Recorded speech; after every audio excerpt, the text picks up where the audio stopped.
Megan, I'd like to see you right after the program. Thought for sure I deleted that file. They have it tucked off in various nooks and crannies, apparently, of our computers here at the NCW Live channel. Happy Monday, 27th day of January, 2020. I am Dan Kuntz. This is Wake Up Wenatchee Valley. It is a Monday, a cloudy and foggy one, 32 degrees outside of our studios. Another wet week heading our way. Very, very warm temperatures, near record-breaking temperatures by Thursday and Friday. We're going to be in the 50s. Going to cool down next week, but that doesn't matter to me. I will be on vacation next week, so I can live with that. Complete weather details are coming up. The upper elevations around the Wenatchee Valley are going to get some snow. In fact, there's a winter weather advisory in effect for the higher elevations around the Wenatchee Valley. Snow level right now is about 1,800 feet. It's going to go up to around 3,000 feet later on today. Most of the snow will be a little bit later on today, 4 o'clock tonight till 5 o'clock tomorrow morning. That is for the upper elevations, the Waterville Plateau, maybe the hills around Chalet and the foothills around the Wenatchee Valley, the Badger and Birch Mountain areas. They could get some snow, but it's going to be rain for the most part down here, and quite a bit of rain. We have the latest news headlines to pass along your way. Obviously, the death of basketball legend Kobe Bryant will be our lead sports story when we get to that here in just a couple minutes. Plus, we have another opinion from Mike McNaughty, the Obscura holidays, some celebrity birthdays today in history, and a very timely interview. Steve Hare, our special news correspondent, had a chance to sit down with Gary Ivory, who is the general manager of the Douglas County PUD. And today they are scheduled, the Douglas County PUD commissioners are scheduled to vote on new rate increases for data processing and cryptocurrency. That meeting is scheduled for today. We'll preview that with Steve's In Focus interview with Gary Ivory in the back half of the hour. 2 minutes past the hour. Let's take you around the valley with the Valley View cameras, whatever we can see. Pretty foggy out there. Is that the cross camera, Megan? That is the cross camera, but again, that's what we're dealing with here. It is pretty foggy and pretty cloudy, right at the freezing mark. We're not going to see a great deal of sunshine really for the rest of the week. But boy, we had a beautiful afternoon yesterday. That kind of came out of nowhere. I wasn't expecting that. Had a chance to go outside and enjoy the beautiful sunshine on Sunday afternoon. I hope you did as well. But the sun is going to be taking most of this week off. But as I mentioned before, very mild temperatures for the rest of this week. We hit 44 yesterday, as a matter of fact. Very, very warm. Our normal high around this time of the year is 37 degrees. Last night's low, 33. Our normal low, 26. It was a mild Sunday. Sunrise this morning, not till 7:33, about a half an hour from now. Sunset at 4:54. That means 9 hours and 21 minutes of daylight. We're gaining about a minute and a half of daylight each day as we get farther and farther away from the beginning of winter and closer to the beginning of spring. Camber 2, where are we off to, Megan? That looks like Blag Mountain, am I correct? Hey, I got one right. It's a good start to my week. Blag Mountain is high above the Peshastin area. You can see a couple of stray snowflakes floating by there. That camber is quite a bit above, the elevation is quite a bit above sea level, one of our higher cambers. Of course, that's how the Sky-Fi system works. You want them up on high ridges and mountains, so as many people as possible can point their dish and get screaming fast internet without having to have fiber run to their house. So Leavenworth is down there. Good morning, Leavenworth. You could get a little bit of snow today, too. Camera number 3 is a view of something there. Is that Waterville? That's Rood Canyon. Okay. Waterville's, yeah, it is Waterville that you can see out right in the middle of your screen, but that is up from the Rood Canyon area. We had a really nice time in Waterville last week. I forgot how cool that town really is. And thanks to the gal who ran the little espresso stand. She made me a very good chai tea with a shot of latte. I got my day going. Good morning to our friends up in Waterville. Waterville, you're going to get some snow today.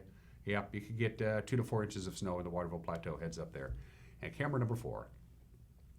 It is, oh boy, I'm going to say maybe Jump Off Ridge. Oh, that's the monitor camera. Okay, thank you very much, Megan. Pointing directly to the east as the sun begins to rise up, so you can kind of make out the Wenatchee River. That's a cool view, though. That's really neat. So obviously where that is, you don't have any fog, but you can actually see the fog and the low clouds hanging over the Wenatchee Valley. That is a beautiful shot. That is really neat. Good work this morning, Megan. As we're down the road on this Monday, 5 minutes after the hour, a couple of slides to show you from the National Weather Service. Here's your winter weather advisory I talked about the snow forecast for today. And again, it's going to miss the Wenatchee Valley. Snow level right now is at 1,800 feet. It's going to get up to about 2,600 feet later on this afternoon. So again, along the Cascade Crest, certainly the Waterville area, the Waterville Plateau, the higher elevations around the Wenatchee Valley, around the Chelan area, anywhere from 2 to 4 inches of snow. We're going to see rain here in the Wenatchee Valley. And for the week ahead, mild. Light rain and mountain snow for the most part. Some patchy valley fog each and every morning for the most part for the Wenatchee Valley. And very mild temperatures. Incredibly mild. I'll wait till we get to the forecast graphic from our friends at Patriot Plumbing, Heating, and Cooling, because you're going to go 50?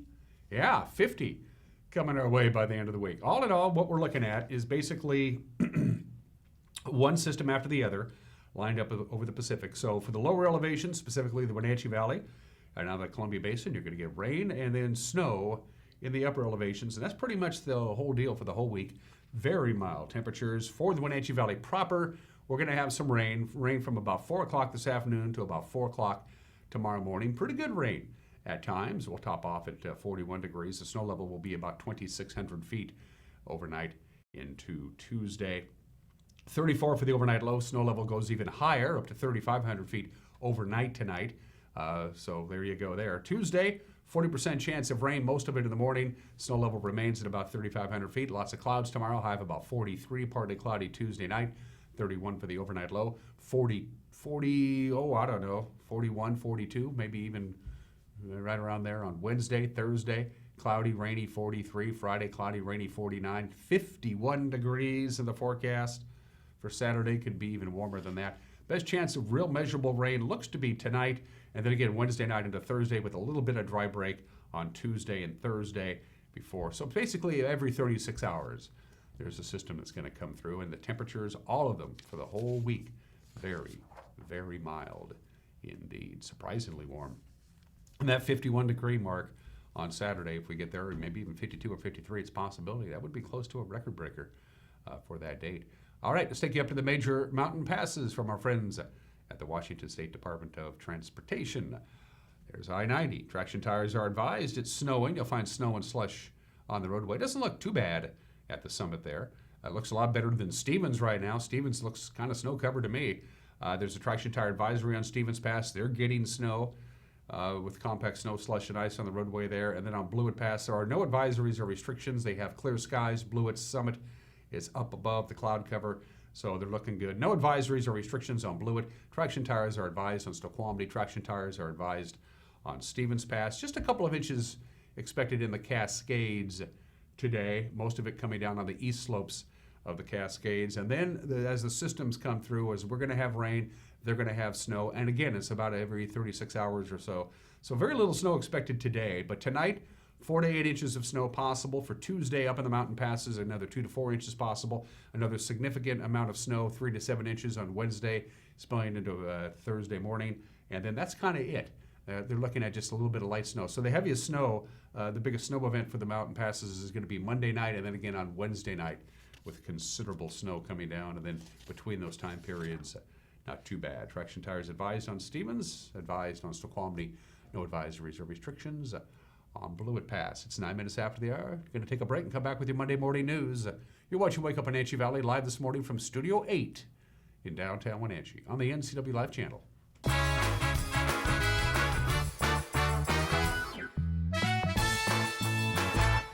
My name is Lacey Haggerty, and I am a nurse midwife with Columbia Valley Community Health. I love all aspects of my job because it is a profession that's very committed to empowering women to make decisions in their health care that feel best for them. It's incredibly valuable to me as a midwife that I get to take care of women throughout their whole lifespan. I hope to see you at a future visit because I know you'll love having midwifery care.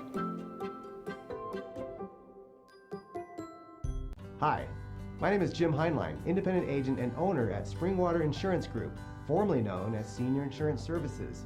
And we recently decided to make that name change because we're offering so many different other types of insurances in addition to Medicare education and enrollment like we've been doing for 15 years. So if you have questions about Medicare or any other forms of insurances, give us a call at Springwater Insurance Group, 888-2600, or visit us at any of our 5 locations.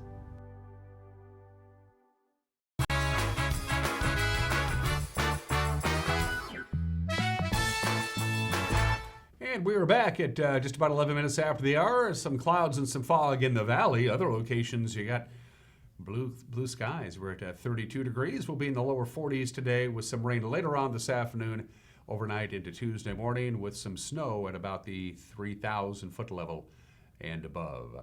Here's what's making headlines. 3 people seriously injured and transported to Central Washington Hospital after a 2-car head-on collision. This happened Saturday evening on Highway 97, about 4 miles north of Arando. Arando Fire Chief Jim Oatley says the crash took place about 6:48 in the evening near Doroga Park.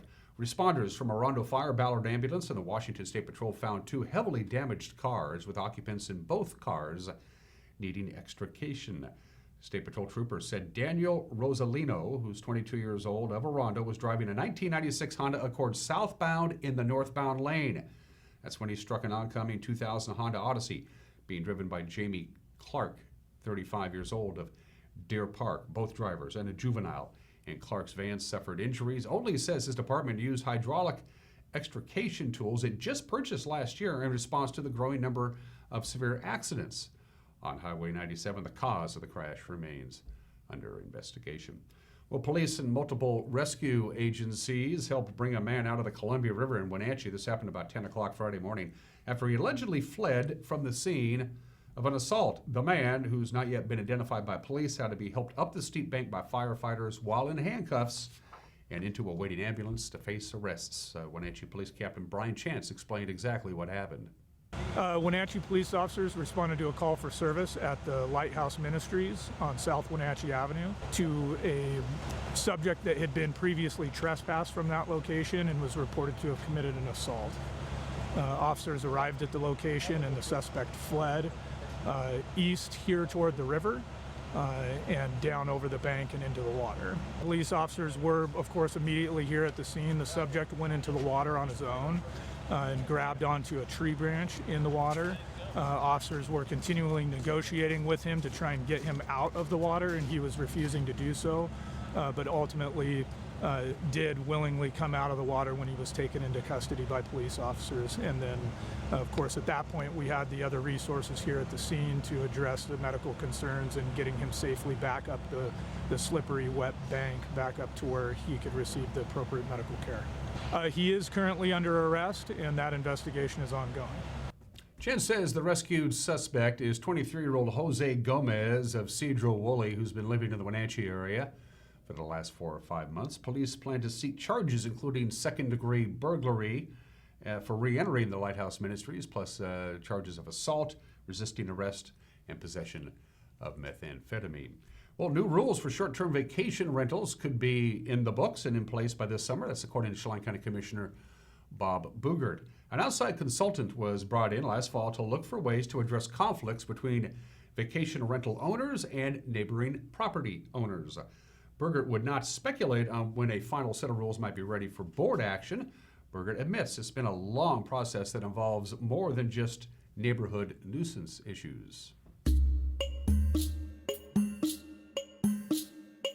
But we certainly have heard enough from our local communities, particularly Leavenworth, Plain, Cashmere, Manson. Those areas that one would expect there's a high percentage of short-term rentals, that it does really affect the some of the issues that are really a little bit more difficult to manage. Certainly there's the very tangible things, which is noise, trash, parking, trespassing, things like that. Those are easy, relatively easy for us to come up with code to regulate, but it's the less tangible concerns that many people have raised as far as what it does to the community, how it affects the neighborhoods, workforce housing issues, housing affordability, things like that, that really are a little bit more challenging for us to address. More news on this Monday. The Chelan Douglas Land Trust struck a deal with a large Douglas County landowner to protect more than 6,000 acres for sage grouse. The Kane family generation of the Kane ranching family granted a conservation easement on their 5-generation ranch. The property sits right in the heart of the region's remaining concentration of greater sage grouse, which has lost about 90% of its historic habitat here in Washington State. It adds to the 21,000 acres that the Chelan Douglas Land Trust already conserves in its 2-county area. Finally, some good news to end on this Monday. It took more than a month, but in Ephrata area's family's missing dog finally back home. The Quincy Police Department tells the story of Kaya, a miniature Australian Shepherd who on December 15th went missing from her home on Road 11.7 Northwest and Dodson Road, that's outside of Ephrata. Somehow, the dog made its way about 4 miles to Ephrata, wandered around town apparently for days before finally being picked up by Ephrata police at the middle school. A frightened and very wary Kaya was kept at a small shelter before being transferred to the Quincy Animal Shelter. Quincy Shelter manager Isela Navarro thought the dog looked familiar and checked out an old post on the Lost and Found Pets of Grant County Facebook page, and sure enough, there was the dog. She contacted the owner, Billy Hall, and there were tears of joy as Kaya went from sad and quiet to happy and vocal at last Thursday when she was finally reunited with her family. Good news there, 17 minutes after the hour. The news team will be back again today to gather news, disseminating news, and we'll have a newscast for you at 5 o'clock, 6 o'clock, and 10 o'clock tonight with a preview. Here's Grant Olson.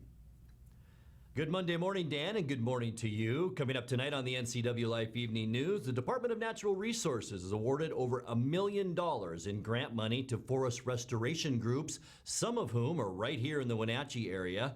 We'll introduce you to the new Executive Services Director for the City of Wenatchee, Laura Merrill. I'll have a look at your North Central Washington weather forecast for the week ahead, and Eric Granstrom will have results from local sports action from over the weekend. That and much more coming up tonight at 5, 6, and 10 on the NCW Life Evening News. We hope to see you then. Dan? Yep, we broadcast it at 5 o'clock, 6 o'clock, and 10 o'clock. If you prefer to consume your nightly news on your smart device, be it your phone or your tablet or your computer or your smart TV, it's available for you as well. We'll have the news up and running right around 5 o'clock. And if you have a news tip, we'd love to hear from you. You don't get paid, but hey, it's still kind of cool. We'll give you the shout out. You can get a hold of us by going to our website, ncwlife.com. There's a contact us icon there. Excuse me. You can email us news at ncwlife.com. Go to our Facebook page and drop us a line there via Facebook Messenger. We're going to take a break. When we come back, sports, including the latest on the death of NBA legend Kobe Bryant from yesterday morning. We'll have that and everything you're used to on Wake Up Wenatchee Valley, Monday edition on the NCW Live channel.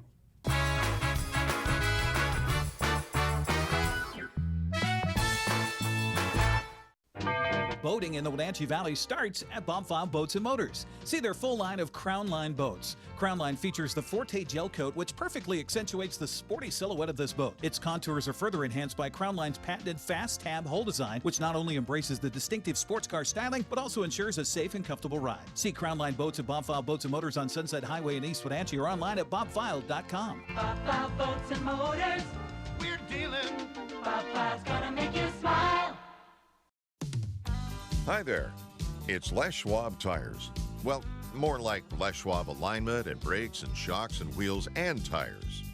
Now, some tire places don't offer all that. They only sell tires. And we're not sure how they sleep at night, because all those services affect things like steering and stopping. That's why we offer more than tires to help keep you safe. Stop by or book an appointment at leschwab.com. Les Schwab Tires, doing the right thing since 1952.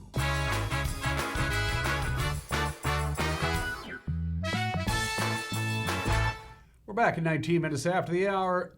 Sports, the sports world. And beyond the sports world, really, mourning the death of former NBA superstar Kobe Bryant. Bryant and 8 others were killed in a helicopter crash just outside of Los Angeles yesterday morning. Also on board the helicopter in Sunday's crash, dying in Sunday's crash, Bryant's 13-year-old daughter, Gianna. The two were, of course, just in the Wenatchee Valley a couple weekends ago to watch Haley Van Lith play a game at Cashmere High School. Van Lith had worked out with Kobe last summer after he discovered video of her and invited Haley to Los Angeles. Kobe and Gianna stayed for the entire game in Cashmere back on January 11th and then visited the team in the locker room. Afterwards, authorities are reporting there was heavy fog in the area of Calabasas when the crash occurred. Also on board the helicopter, Sarah Chester and her daughter Peyton, who played with Gianna on the same team. Christina Mauser, an assistant coach at Harbor Day School in Corona del Mar, California, also perished in Sunday's crash. Also dying, Orange County College baseball coach John Attobelli, his wife Carrie, and daughter Alyssa, also on board the helicopter. The group was reportedly flying to Thousand Oaks, California for a basketball game where Gianna was expected to play and Bryant was expected to coach. Eric will have more on this with Sports Tonight at 5 o'clock. Well, the Wenatchee Wild, for the 8th time this season, won a game and lost a game. Over the weekend, on Friday, Wenatchee broke out first with goals by Brian Adams and Harrison Scott to lead 2-0 in the first period, but Trail reeled the Wild back in with a late goal in the first and early in the second that tied the game at 2. Luke Ormsby gave Wenatchee the lead back at the 11:30 mark in the second period, but Trail tied it just before the second intermission. Kent Johnson scored the game winner for the Victors midway through the third period, and Trail won 4-3. Now on Saturday, Drake Usher helped Wenatchee out to an early lead, but the Smoke Eaters tied it 27 seconds later, and then that was it. The game would remain tied through the second period, the third period, both overtime periods. Finally, would end in a shootout with the call and highlights. Here's our checker on the Wenatchee Wild Hockey Network. Well, Trail's going to jump right out and go with Kent Johnson right off the bat.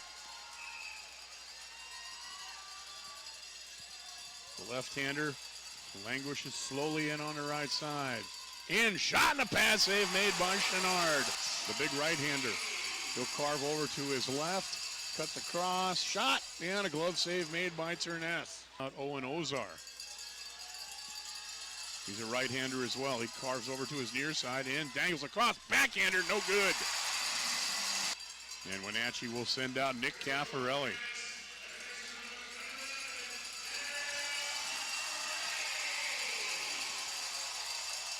Over to his right, snakes back in. Rister, he scores!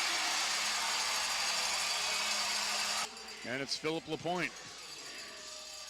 Lapointe cuts to his left. He's another right. He shoots and he scores. A low smoker. For Wenatchee, they're going to send out Sam Morton, the lefty from Lafayette, Colorado. Cuts way wide to his right. He's in, dangles across. Leave behind is kicked away by Turness. No dice. The fourth shooter will be Michael Colella. He's the first lefty in the shootout. He cuts over to the far side, fakes the backhand shot, and he scores. And I believe the Wild must score to stay alive. Matt Dorsey, the Wenatchee native. Big right-hander. He picks it up, comes right up the middle. He's in. Deke shot, and he scores! Max Kriske will get the call. Left-hander comes right up the middle. Deeks across, shot, and that one whisked wide. And they're going to send out a guy that's got some sneaky hands, and that's Jack Bayless. He's in, he shoots, and a save made Turness. Here's Carson Briere. Another right-hander, slowly off to the right. He's in, he waits, dangles across, shot, and a save made by Chenard. And now Tyler Young with an opportunity to put this one to bed. And I'll let the crowd tell you. He's in and denied. And the Smoke Eaters going to call on the defenseman, Powell Connor, the veteran. With a full head of steam, he comes in on the near side. Shoots and rips it wide. Luke Ormsby.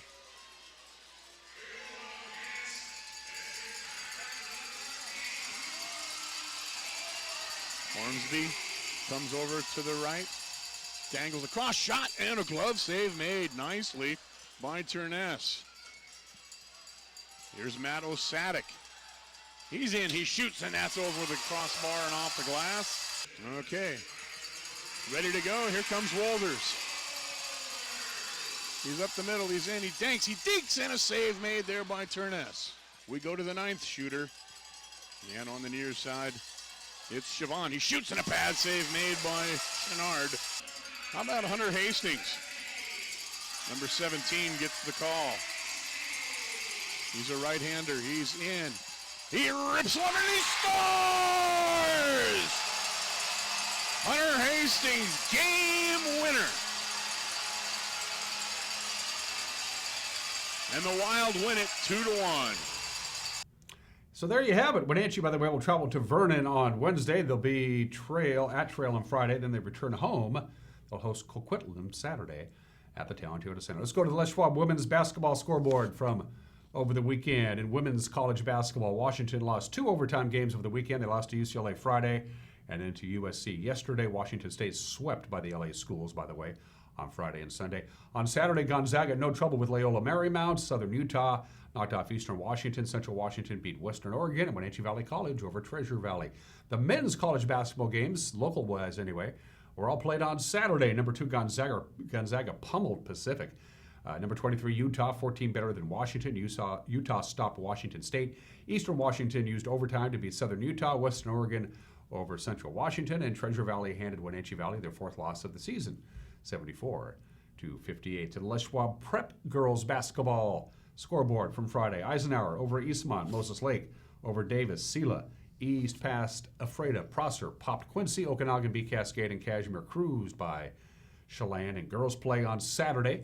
Davis edged Wenatchee. West Valley more than doubled up on Eastmont. Moses Lake stopped Sunnyside. Wapato walloping Quincy. Ellensburg over Ephrata. Haley Van Lith, by the way, scored 38 points, and Kashmir knocked off Kings in a non-league game. Riverside Christian over Antioch. Waterville Mansfield won on homecoming night at Mansfield over Manson. Boys basketball action on Friday. To the Les Schwab Prep scoreboard we go. Eastmont over Ike. Davis mauled Moses Lake. Sela topping Ephrata. Prosser no trouble with Quincy. Okanagan crushing Cascade. Kashmir beating Chelan. Boys basketball on Saturday in a game you saw right here. Davis over Wenatchee. West Valley continues to dominate the Big Nine.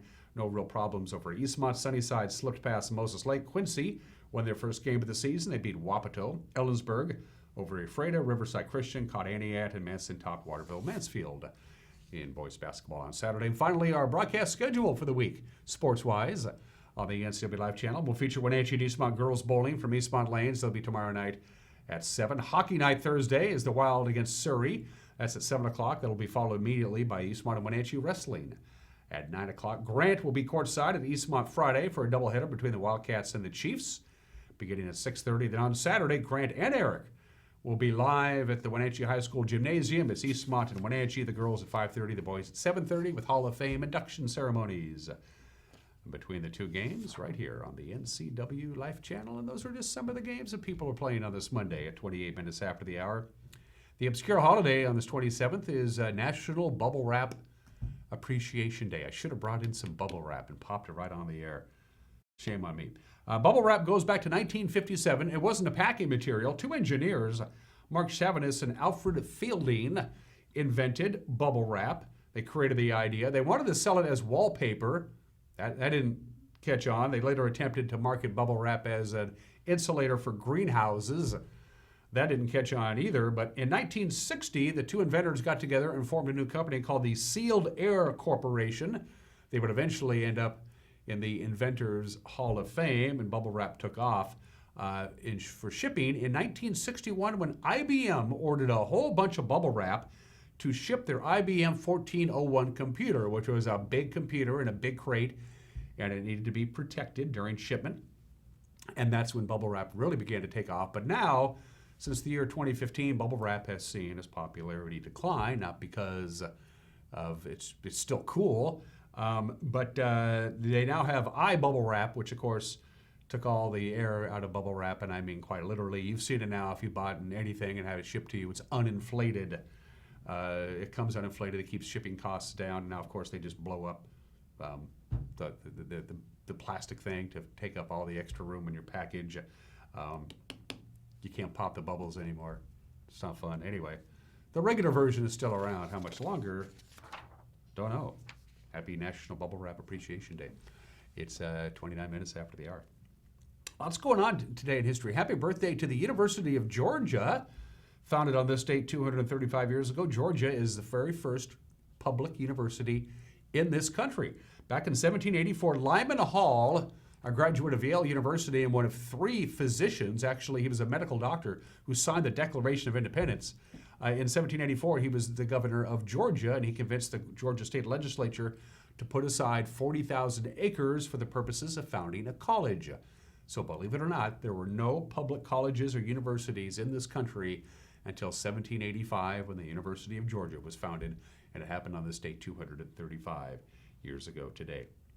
Apollo 1, the disaster that was Apollo 1 53 years ago today, January 27, 1967. Gus Grissom, Ed White, Roger Chaffee were killed in a fire. They were doing a test of the module that they would be riding on Apollo 1 up into space. It was a pure oxygen atmosphere. It was the entire capsule was full of nothing but pure oxygen, and it was also sealed with air pressure. And when the fire broke out, they couldn't get the release door open because it opened inward, and the air pressure inside the capsule made it impossible. And there was a lot of combustible materials in the cabin as well. It almost ended the Apollo program, but they decided to keep going with it. But the deaths of Gus Grissom, Ed White, and Roger Chaffee happened on this date 53 years ago today. This is the day that the Vietnam War ended. Yeah, January 27th, 1973, 47 years ago today. The Paris Peace Accords went into effect. They had been signed a couple of days earlier. Official ending of the Vietnam War. Colonel William Nolde was killed in action just before the treaty went into effect. He was the 45,914th and final confirmed death in action. There were 57,597 total casualties. The numbers are different because, of course, there were some bodies who were never returned. The Vietnam War ended 47 years ago today.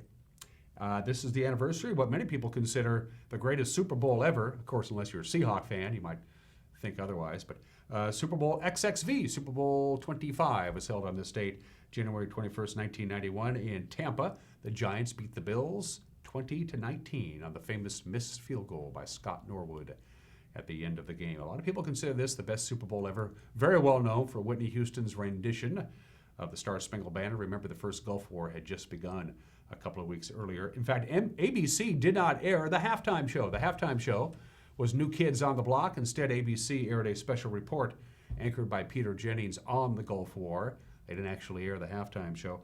This is the only Super Bowl ever decided by 1 point, and it was the first Super Bowl when neither team committed a turnover. And it was a very entertaining Super Bowl. Don't tell Grant that. It was the first of 4 Super Bowls in a row that his beloved Buffalo Bills lost. And finally, January 27th, 2003, 17 years ago today, the very first selections for the National Recording Registry were announced by the Library of Congress. These were recordings, not sheet music, not necessarily performances, recordings.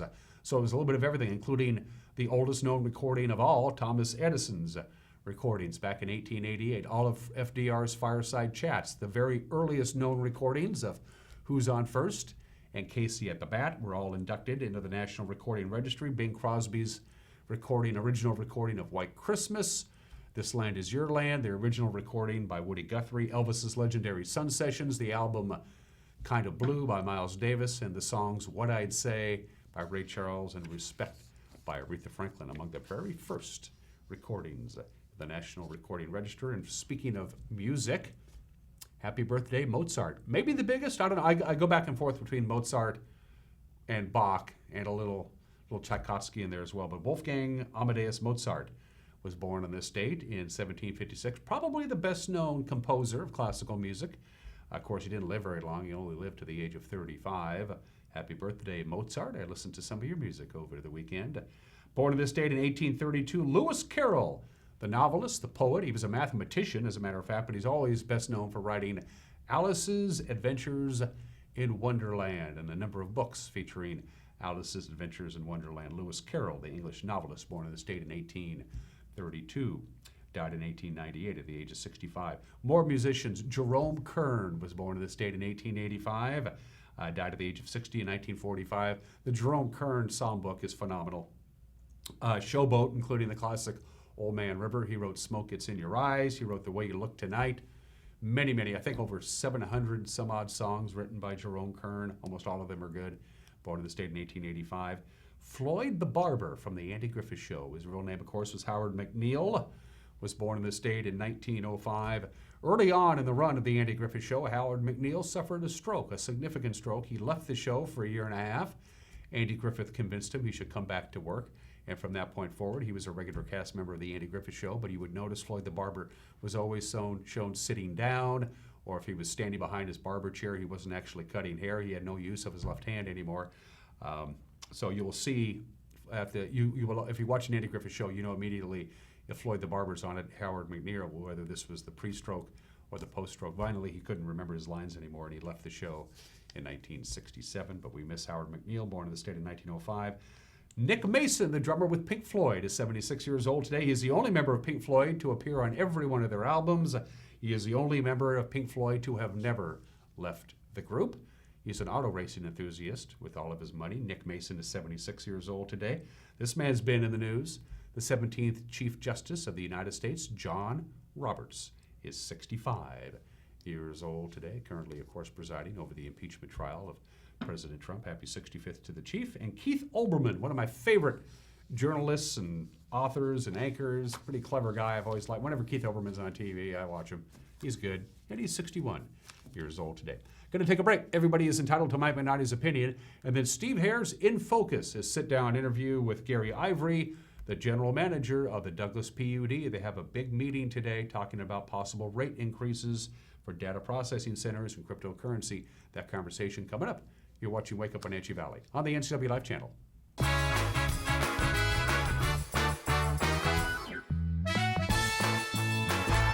My name is Brian Thorpe.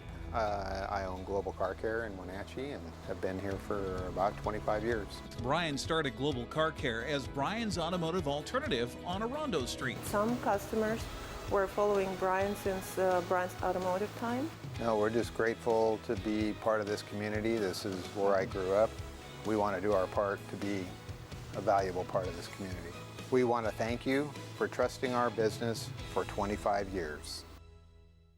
They may not be from you, but they're a part of your family. For many reasons, not all children are being raised by their parents. Are you a family member who has stepped in to help raise grandchildren, nieces, or nephews? Whether court-ordered or not, Aging and Adult Care may be able to assist you with many needs. Kinship Care helps keep family and community ties together. Learn more about Kinship Care by contacting Aging and Adult Care of Central Washington, working together for a better quality of life for all.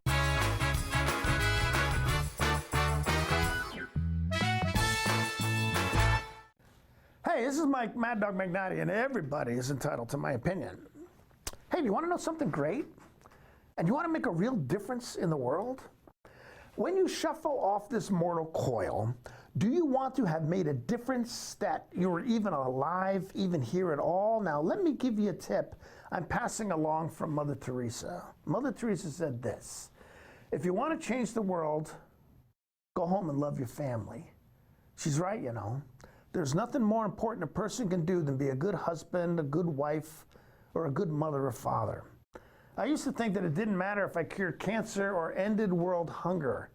If I hadn't been a good husband and dad, I'd be a failure. I still believe that. Well, I'm working on it, and I hope you are too. This is Mike Mad Dog Magnotti, and that's my opinion.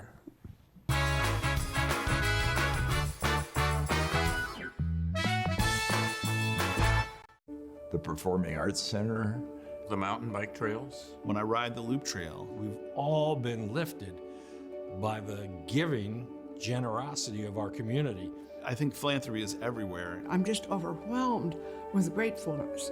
There is such a legacy of giving in this community. And that's a direct impact on my quality of life.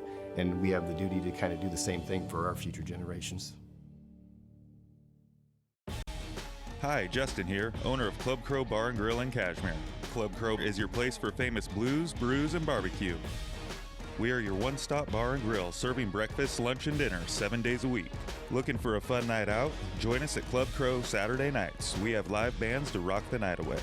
Club Crow is bringing comedy to Cashmere. Check out our Facebook page for upcoming dates. Live jam session first Sunday of every month. Club Crow Bar and Grill in Cashmere, the coolest place in town.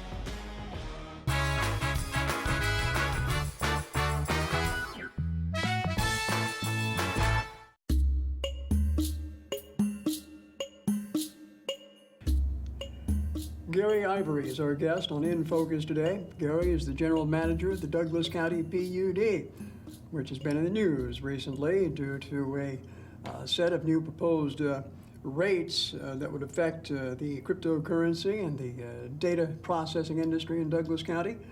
In fact, apparently the Board of Commissioners for the PUD is set to take action on this new restructured rate rate schedule, and he's here to tell us more about it and how we got to where we are today. Not a very popular move, but if you talk to some of the junior taxing districts who feel that this may be a little onerous, or even the businesses affected by the rate increases. But Gary, maybe you can walk us through why we're looking at this, these rate increases now. Yeah, you bet, Steve. Thank you, first of all, for inviting me here today to talk about this Nice to have issue. you here. It's my first opportunity to talk to you. Yeah, it's a very important issue for Douglas PUD, and we've been working on this for a long time. Back in May of 2019, we set about a process that included a lot of educational opportunities for our commissioners and anybody that wanted to attend our public meetings. We also set out to get feedback from our customers about the fact that Douglas PUD is running out of a very valuable resource. The Wells Hydroelectric Project produces power for our utility.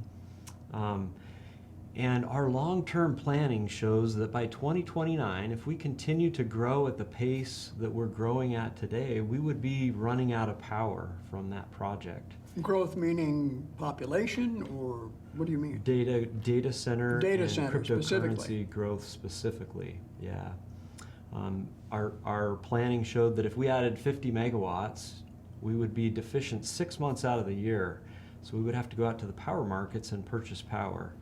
And that's very concerning for a utility that looks forward into the future a long ways. And so we had to grapple with that issue. You know, running out of resource is not a good thing. People like to flip their light switches on, and they like the power to come on when they do that. And so it's very important for us to have the resource available to customers long term. But in the last, typically our utility has seen growth rates between 1.4, 1.5%. In 2017, that clicked up to 10%. 2018, we had another 10% bump. And then in 2019, we saw 20% growth. And all that growth is really attributed to the cryptocurrency and data mining industries that have developed in our area. Goodness. So you're not alone in this challenge of trying to meet that demand. I know that Chelan County PUD went through a similar process here. Also, like you, implemented a moratorium on new service requests. So again, you started back in May of last year, you said? We did, yeah, May of 2019. And you've gone through, you feel, which was an adequate public review process? Well, the port, all of the regional folks knew. We announced it at some different Douglas County meetings that we were going through this process. They all knew about that process and that we were trying to wrap that up by the end of the year. Our processes typically, involve budgeting and strategic planning, and those all get wrapped up toward the end of the year, and then we adopt new rates typically on January 1st, and we move forward with those new rates. So I know that you have received some pushback from, first of all, the industry, the businesses affected by the rates, but also from the port, recently formed Regional Port Authority, as well as some of the junior taxing districts as well. Were you surprised to get that, to hear of the objections? I was surprised and maybe a little bit disappointed that they've taken the tack that they have. But when we did hear their concern, we immediately pulled back on the reins and welcomed their input and welcomed the public comment from the public. So since our meeting on December 23rd, we've had other meetings, and I've made myself available to anybody that wants to come into my office and talk to me about this issue. And so we have held off on the rate increases that we proposed, and we've adjusted those a little bit also for the meeting on the 27th, where our commissioners have asked that I put those items on the agenda again for them to consider. So have you had a chance to digest the letter that you received recently from the Port Authority? They were offering some suggestions on possible alternatives to raising rates, such as, say, issuing bonds for the work that you say that you need to do at the Wells Project. And maybe, first of all, let's outline what's happening at the Wells Project that requires additional revenue. Yeah, so first of all, I want to say there's some great things happening at Douglas PUD. things that general managers previous to me, they worked their whole careers to get the PUD in a position where we can do a lot of these capital projects without going to the debt markets, to the bond markets to get money. It costs us about $1 million in attorney fees and underwriting fees to go out and do a bond issue. Just to get the bonds, it costs us about $1 million. That excludes all the interest related to the debt that we have to pay off. So our utility, we're very fiscally conservative. Our mission is to provide the best possible utility services at the lowest possible cost. So part of that is trying to curb this debt process that we go through because it's so expensive. What is your current debt service right now? We have long term. Yeah, we have about $150 million outstanding on the Wells project and around $20 or $21 million outstanding on our distribution project.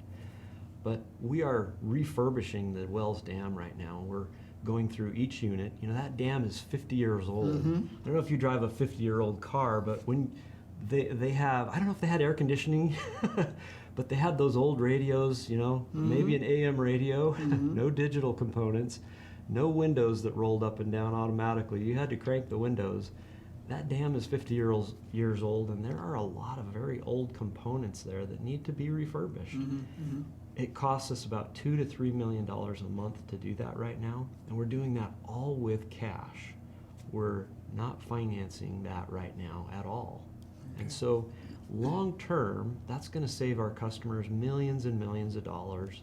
We're going to be able to maintain these low rates into the future, and managers previous to me have worked on that.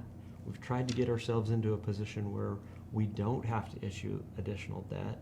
I know a lot of government agencies seem to love debt, and they love to take all that debt on and push all that out to future generations.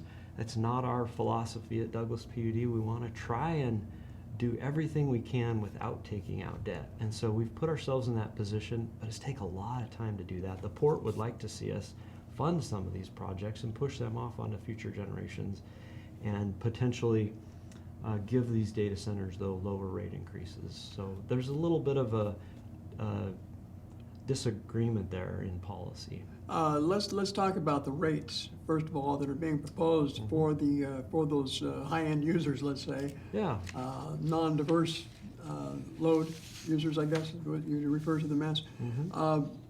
What are they currently paying, and what's the proposed rate increase, and how will they be impacted? Yeah, so Saby data centers are paying around 2.4 cents right now for their kilowatt hour charge. After 5 years, their kilowatt hour charge would be up to about 3.9 cents per kilowatt hour. So still far below the state average and far below the national average. The state average is around 7 cents. So they're concerned. It is a large increase. There's no doubt about that. These are big increases. One thing we learned through the customer feedback process, we got over 500 responses from customers, and 400 of those responses told us, hold the data centers accountable. They're using all the power. Focus the rate increases and the proposals on those industries because they're the ones that are creating the problem. And so that's what our policymakers have chosen to do. What do you see as the Douglas County PUD's role in economic development? Because I think that's one of the main, thrusts of the Port Authority's argument. Yeah. Is that anything you do is going to have a trickle-down impact on business, new business development, and the development of our economy. First of all, we want to see business development that is measured and sustainable over long periods of time. We're not anti-business development. We're open for business. We want to see businesses develop here. The sustainability of the growth related to cryptocurrency and blockchain and data is just not there for us. We've got to procure other resources for those industries to grow here in Douglas County, and we're open to doing that. We can procure other resources that those industries can use. But the Wells project power is getting used up very rapidly, and we just don't have enough of that resource to dedicate to those industries in the future. Well, we're talking too about the Wells Dam project, not just the dam operations, but you also have some other issues, I guess, that you have to address in terms of embankment fortification and that type of thing. What's going on there? Yeah, so we have earthen embankments on both sides of our hydro combine, and the earth embankment on the east side of the project has had sinkholes over time. Back in the 60s, after the dam was built, we had a small sinkhole. In the 90s, we had a larger sinkhole, about 14 feet deep. So these sinkholes that have developed on the dam are signs that there are problems with those structures. They're engineered structures that we have over time that over time need some maintenance on them. There are new seismic standards that we have to uphold, and the Federal Energy Regulatory Commission has approached us, their dam safety folks, and said, you guys need to start looking at this east embankment, and you need to fortify it a little bit in case we have a situation where we have a large earthquake, that embankment could potentially fail, and nobody wants to see that. It's So a big safety issue. how much are these rate increases tied to that part of the project? So that project is probably 7 to 10 years away, and these rate increases are necessary to get our financial position in a place where we can begin to pay the debt service related to a large project like that. This is something that we are going to have to go out to borrow for, probably, because some of the early estimates are around $500 million, and the dam cost us about $250 million to build. So a $500 million bill is a very big bill for a small utility like Douglas PUD. One final item, I have to bring this up because I've always wondered. I'm a Douglas County PUD customer myself, so Great. I have a concern there. By the way, are residential rates going to be affected by this increase? So residential rates are going to go up about 40 cents a month related to this rate increase. And that's phased in, or? It will be 40 cents the first year. In January 1st, 2021, residential rates will go up about 40 cents. And then each year thereafter, another 40 cents or so. For 5 years? For 5 years. Gotcha. Okay. Correct. Okay, so we're affected as well. Mm-hmm. My question has to do with, what I perceived as a lack of collaboration between Chelan, Grant, and Douglas County in not necessarily setting the rates, but in planning how to address the increase in demand from these types of industries. Yeah, and each utility has kind of taken a different approach toward that. I think from what I've seen of Chelan PUD, they bumped their rates up, I think, in April of 2020 this year. I believe their rate will go up significantly.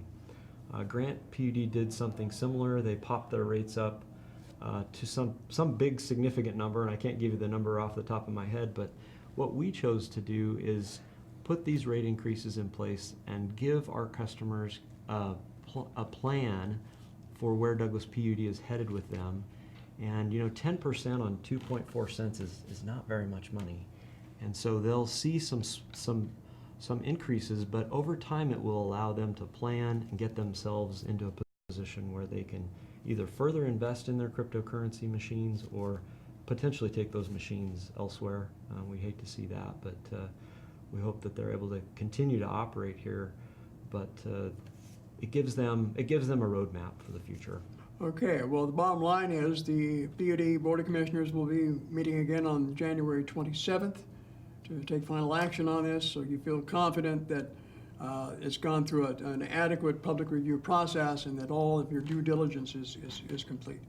We think we've done a great job, reaching out to customers and communicating with anybody that wants to communicate with us. We're a very open agency, and we welcome public comment. Well, I would give you the last word here, Gary Ivory, on what you want your customers to know.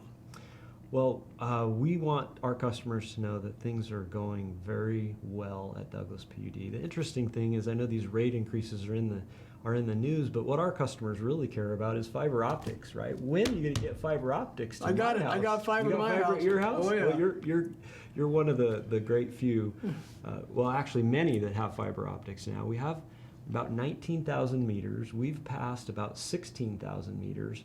We have a few pockets in East Wenatchee, but most of the customers now are out in the, I would call, ultra-rural area of the plateau, the northern Douglas County folks up in the Rex and Cooley Dam area, and we're actually pulling fiber optics out into those areas so that we can hook those customers up and give them the same capabilities that you have here in East Wenatchee. And I'll tell you, that's a life-changing thing for customers to get those fiber optics at their home. We definitely appreciate it. Yeah. Thanks for stopping by. Thank you. Appreciate it. Maybe we can get you back in here in the future. Sounds great. Great. Thanks. Gary Ivory joining us today on In Focus. I'm Steve Hare for NCW Life.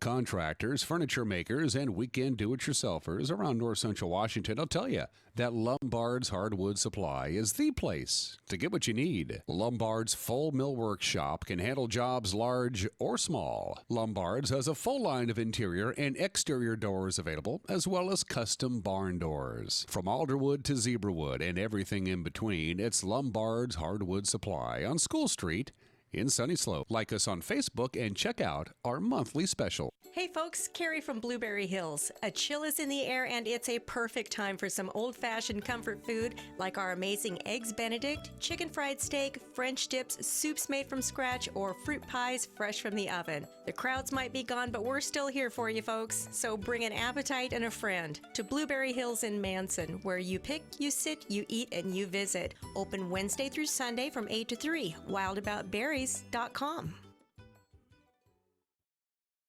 I'm Tom from Alpine Air Heating and Cooling. At Alpine Air, we think of ourselves as customer service-oriented retailers. When you make an appointment, please visit our store, meet our people, see our shop.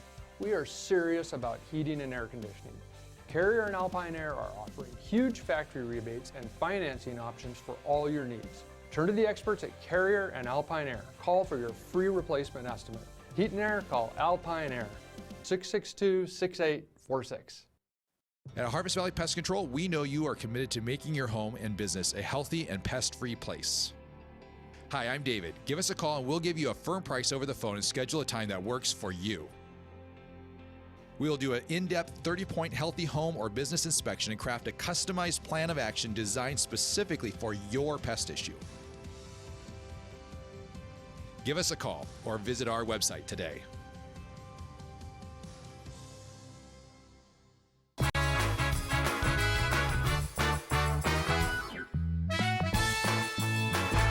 And we are back and to wrap up this program where we began this program. That all-important weather forecast. I have a couple of slides to show for you, first of all. Oh, that's, there we go. There is a winter weather advisory in effect for, well, basically everybody except us. The snow level is going to go up quite a bit this afternoon. Here in the Wenatchee Valley, we're looking at rain, but from 4 o'clock this afternoon to 5 o'clock tomorrow morning, for the higher elevations around the Wenatchee Valley, up in Chelan, portions of the Waterville Plateau, Badger Mountain, Birch Mountain, those kind of places, you're going to get some snow today. Yeah, and also the passes, although most of the snow is going to be relegated to the east slopes of the Cascades, so a heads up on that. And for the rest of this week, we're looking at rain in the valleys and snow in the mountains and very mild. We're going to be in the 50s, quite possibly lower 50s by Thursday and Friday. That is unbelievably warm for this time of the year. So basically there's just one Pacific weather system after another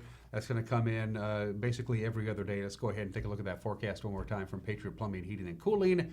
They give your home a hug. We are expecting rain today. We'll have a little bit of sunshine and it's going to give way to rain later on this afternoon. It's going to start about 4 o'clock tonight. It's going to go to about 4 o'clock tomorrow morning. That's why we're going to have snow in the mountains and the upper elevations, rain down here, high of about 41.